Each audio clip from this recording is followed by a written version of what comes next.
Welcome into the Heat Report by Chat Sports. I am Nick Roloff, and on today's show, we are looking at 5 potential Tyler Herro trade ideas, whether it be for Damian Lillard or whether it be for another star in the NBA. But before we get to that, we actually got some Miami Heat news today, so that's always pretty fun, and it is that Adrian Wojnarowski, who usually doesn't have the breakdowns and the sources inside the Miami Heat front office, but he reported today that the Miami Heat are guaranteeing forward Haywood Highsmith's contract for this upcoming season. His agent let Woj know.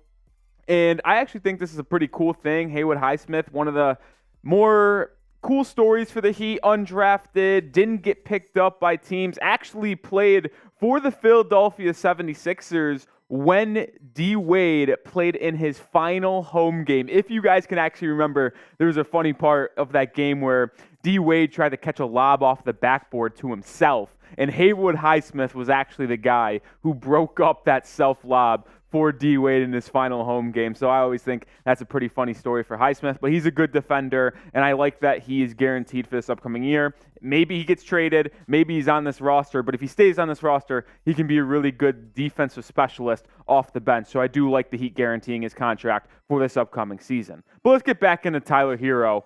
And I just want to say first off, before we talk about Tyler Herro trade ideas, because I know some fans might get upset, but I love Tyler Herro, and I want to keep him. But the one problem is, if the Heat want to get over the hump and win the NBA Finals, they have to upgrade the roster, and the only way they can do that is by trading Tyler Herro. So it only makes sense that Herro has to go. It's sad, but it's the most likely scenario, and the thing that Pat Riley knows he probably has to do.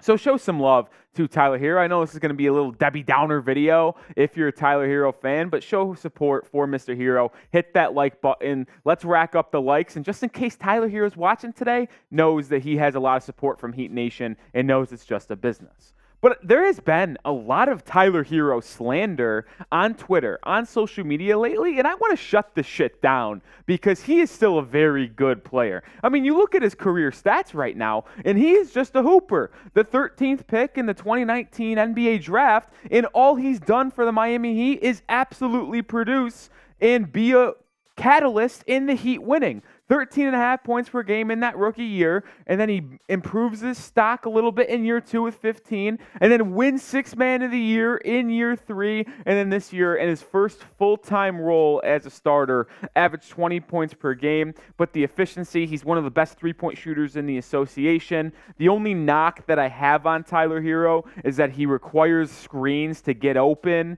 and I think that sometimes is his downfall as the shot clock breaks down and there's not a lot of time to set up an offensive play. Can Herro go out and isolate and get a bucket? It is something that he lacks along with his defense. But another thing that he kind of struggles with is his career playoff stats. He is not someone who has risen to the occasion in the postseason thus far in his career. You saw his numbers, and he averages 17.7 points per game through 4 seasons in the regular season. But in the playoffs, his efficiency goes down, his points per game goes down. Herro's been a little bit of a disappointment in the postseason, but overall, he's still a really good player and someone that I think can contribute to winning basketball. And realistically, like it or not, he is one of the best Miami Heat draft selection in history. When you look at who the Heat have selected, they're a relatively young franchise, and I think people tend to forget that. Like, they are young. They were only founded in the 80s, right? So they have not had a lot of draft selections, and he is on my top 5 list. This is my list. Obviously, number 1 is going to be the GOAT of Heat basketball. I don't care what you say. LeBron might have been the best player to ever play for the Miami Heat, but the GOAT of the Miami Heat culture franchise is Dwayne Wade. I honestly put Bam Adebayo as the second best Heat selection of all time, the 14th pick in the 2017 NBA draft. What he's been able to do and accomplish is otherworldly, and to get that with the last pick in the lottery, unreal. Bam is definitely number 2 in my book. Glenn Rice is number 3, OG cool Glenn Rice. Tyler Herro, I got number 4, and then Ronnie Seikaly, the actually first ever selection for your Miami Heat out of Syracuse. The big man was one of the better players in Heat history, and I think these would be my top 5 players to ever be drafted by the Miami Heat. But before we get into some trade discussions and what trades could look like, I want to ask, because he is kind of divisive on Heat Twitter, are you guys a fan of Tyler Herro? Type Y for yes, type N for no. I know some believe that he can't be on this roster if they want to win. Some do. I want to know your thoughts in the comment section. It is today's pinned comment. So if you get hit with a YouTube ad break, go scroll down and answer the question, and I'll be in there checking out to see what you guys have to say. But now, let's get to some Tyler Herro trade ideas. I think there's 5 trade ideas that include all-stars, superstars. Damian Lillard will be featured, and I think the first trade that the Heat could really look like, or was that 3-team deal that I've talked about so often with Damian Lillard. You include Brooklyn, and you give them Tyler Herro. You give them Duncan Robinson, and the Heat get Damian Lillard, Ben Simmons. Interesting? Kind of like it. I got to be honest, I do kind of like the idea of the Heat acquiring Ben Simmons, and they also get a 2025 first-round pick for taking on that Simmons contract, giving up Tyler Herro and Duncan Robinson, and then taking that 25 first-round pick allows them to send 4 unprotected to Portland, and the Heat get it done and get Damian Lillard.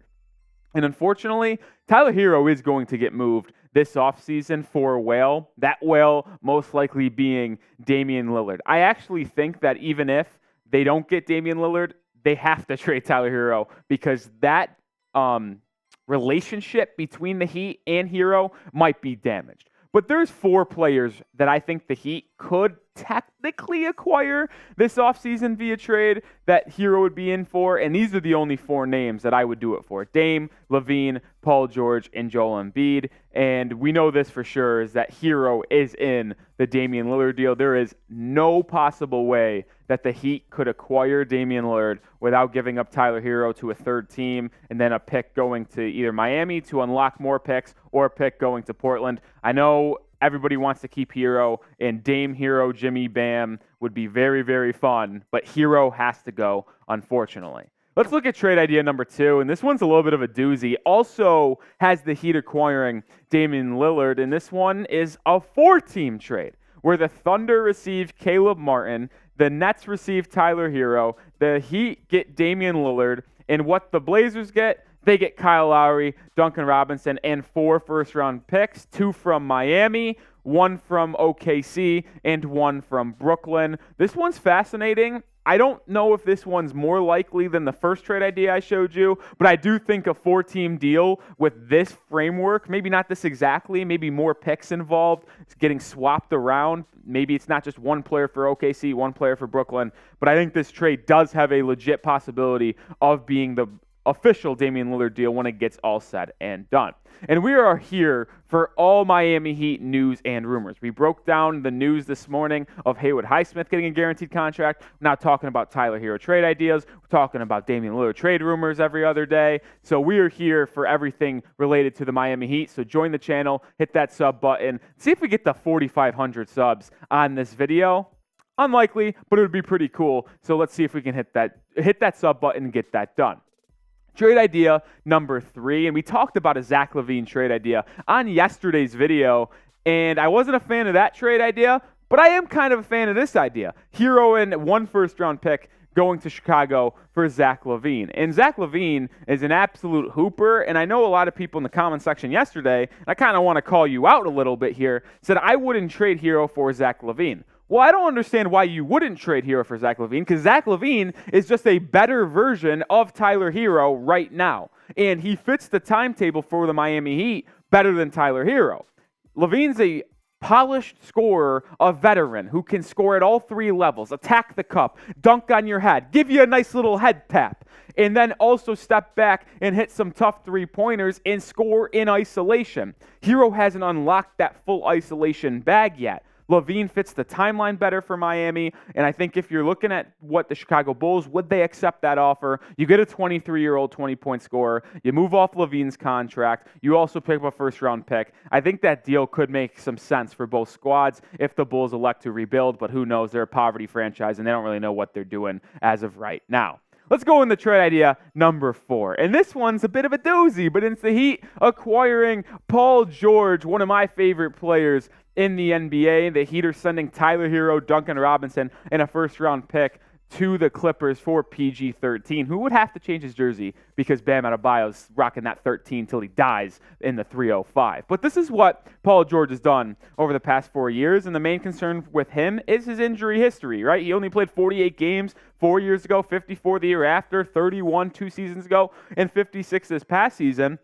But when you look at what Paul George can actually do on the basketball court, it is unmatched. 20 points plus a night, decent efficiency from three and the field, while also getting 6 rebounds a night and dishing out 5 assists. And he's improved as a playmaker to where I know the Heat need a guard and a point guard, but I think you could trust Paul George to kind of handle the offense and run it through him and then have Jimmy and Bam on the wing. I love Paul George's two-way ability. He would join an elite two-way duo of Jimmy and Bam.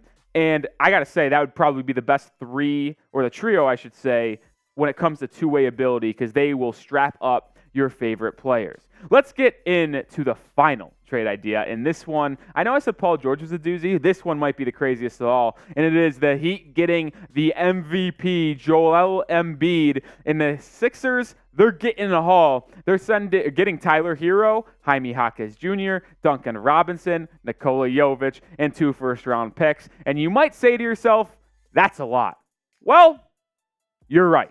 But it is worth it when Joel Embiid is coming to the 305, because what he's done over the past 3 seasons has been nothing short of remarkable. And you can argue that he could be the best center in the league. Obviously, I think it's Nikola Jokic after he just beat our Miami Heat in the NBA Finals and has 2 MVPs in the past 3 seasons. But what Joel Embiid has done cannot be short-sighted by how good Jokic is. 28.5, 30.6, 33.1 points per game, 10 rebounds a night, 1.5 blocks a night, while shooting 50% or better from the field over the past 3 seasons. And he's developed a 3-point game as well, which is why it would work maybe with Bam, but maybe, the Heat would have to send Bam to Philadelphia. But if you can have Jimmy, Bam, and Embiid, you'd have an unbelievable defensive backcourt. If Bam can develop a little bit of a jumper from the 3-point land, I think the spacing could work. This man is one of the best players in the league and just won MVP, so he's clearly doing something right in the league. But one thing that I think should be mentioned when discussing a potential Joel Embiid trade to Miami is that Jimmy Butler would definitely welcome it. Sure, is he really good friends with Bam Adebayo? Yes, but he might be better friends with Joel Embiid, dating back to that 18-19 season when Jimmy Butler was paired up with Embiid. Those two are always commenting, really good friends. I think it would be an interesting dynamic to see how Jimmy, how Bam, how Embiid could work, but I think it would actually be able to work. And we know Eric Spoelstra is the best mind in the association when it comes to coaching and getting schemes, and he would be someone who could figure it out, and I would trust him to get it done. But I do have to play realistic man a little bit, and I'm sorry if I'm going to crush some dreams here. But Joel Embiid is unlikely to be traded. The only way I can see him getting dealt or asking out is if James Harden gets traded. They haven't really added anyone else special this offseason. They still got Tobias Harris. They have Tyrese Maxey returning. But if Embiid sees Harden leaves and goes, I don't know if I could win anymore, and Daryl Morey isn't really getting a good roster around me, maybe I ask out and the Heat jump in if they strike out on Damian Lillard. But like I said, very unlikely. But I want to ask you guys this. What is your favorite trade? Is it the Dame 3-team deal? If it is, type 1. Is it the Dame 4-team deal? Type 2. Zach LaVine, type 3. Paul George, 4. And if you like the last one we just talked about, Joel Embiid, type 5. My favorite trade idea, it's numero uno. I think the Heat getting Ben Simmons and Damian Lillard would add a lot of versatility to this Heat roster. You've got the defensive and playmaking of Ben Simmons off the bench. You've got Damian Lillard, Jimmy, and Bam running the offense. And I know you're giving up a lot. Jaquez, Martin, Lowry, Herro, Duncan, 4 first-rounders. But I think it's worth it. Getting Damian Lillard, a top 20 player in the league, a top 5 point guard in the league, and you're getting the defensive Ben Simmons off the bench. I think Eric Spoelstra would be able to do wonders with this team, and I think he'd be able to win an NBA championship, and really that's the name of the game. If you give up all of this assets, I know it will suck, but if you get one championship out of it, it's all worth it. So that's kind of how I feel about it. But if you want more Miami Heat trade rumors, trade news, hit that sub button. We'll be here throughout the rest of the NBA offseason, going into the NBA regular season. Hopefully it will be a Damian Lillard, Jimmy Butler, and Bam Adebayo-led Heat team when it comes to late October or when the season kicks off. But we'll be here for all of that as well. So hit that sub button and lock us in for the rest of the offseason.